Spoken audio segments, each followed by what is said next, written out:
Friends, இப்போ வந்து நம்ம 2 டேபிள் ஸ்பூன் எண்ணெய், சீரகம், 4 பெரிய வெங்காயம் பொடி பொடியாக நறுக்கினது, 5 பல் பூண்டு, 5 பழுத்து தக்காளி நல்லா வதங்கினதுக்கப்புறம் தேவையான அளவு கத்திரிக்காய், உருளைக்கிழங்கு, மாங்காய் சேர்த்து உப்பு, சாம்பார் தூள் மட்டும் சேர்த்து அப்புறம் அது கூடயே 2 பத்து தேங்காய் பொடி பொடியாக காய் மாதிரியே நறுக்கி சேர்த்து நல்லா வதக்கிட்டு அரை வேக்காடு வதங்கினதுக்கப்புறம் இப்போ இதை அப்படியே எடுத்து இந்த வெந்த பருப்புக்குள்ளே கொட்டிடணும். ஆல்ரெடி பருப்பு வந்து இந்த மாதிரி அரை வேக்காடு வெந்துக்குது. இது கூடயே வந்து இந்த காயெல்லாம் சேர்த்துட்டு நல்லா கொதிக்க விட்டிங்க அப்படின்னா பருப்பு நல்லா குழைய வந்துடும். அதே மாதிரி சாம்பார் தூள் உப்பு எல்லாம் மிக்ஸ் ஆகும்போது டேஸ்ட் வந்து அல்டிமேட்டாக இருக்கும்.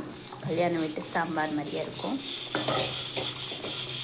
அதுபோல் வந்து சாதம் வந்து சூடாக வச்சுட்டுருக்கிறேன். சூடான சாதத்தில் இந்த மாதிரி பருப்பு சாப்பிடும்போது எனக்கு ரொம்பவே நல்லாயிருக்கும்.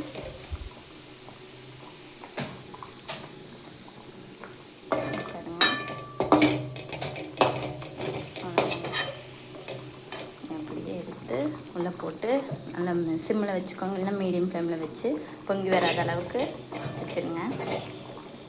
நல்லா காய் வந்து இந்த அரை வேக்காடு வெந்த காய் இந்த பருப்பு கூட சேர்ந்து பருப்பும் இந்த காயும் சேர்ந்து நல்லா வெந்ததுக்கப்புறம் இங்கே கடைசியாக ஃபினிஷிங் டச்சில் 1 டேபிள் ஸ்பூன் பெருங்காயத்தூள் சேர்த்துனிங்கன்னா ஃப்ளேவர் இன்னும் சூப்பராக இருக்கும். நல்லா டைஜஸ்ட் ஆகும்.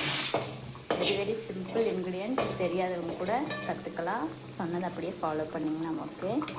நீங்கள் வந்து பருப்பு நீங்கள் குக்கரில் கூட ட்ரை பண்ணலாம். வேக வச்சுட்டு காயெல்லாம் வதக்கி அப்படியே குக்கர்லேயே கொட்டி குக்கர்லேயே வேக வைக்கலாம்.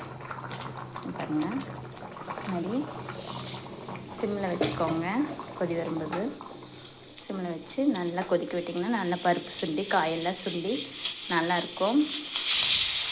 அப்புறம் கடைசியாக வந்து இறக்கி போகும்போது ஒரு சிட்டிகை பெருங்காயத்தூள் சேர்த்துட்டாலும் சரி, இல்லை கடுகு கருவேப்பிலை போட்டு சின்ன வெங்காயம் சேர்த்து தாளித்து கொட்டிட்டாலும் சரி, அதுவும் இன்னும் சூப்பராக இருக்கும். கல்யாண வீட்டு சாம்பார் நீங்களும் மறக்காமல் ட்ரை பண்ணுங்கள். தேங்க்யூ.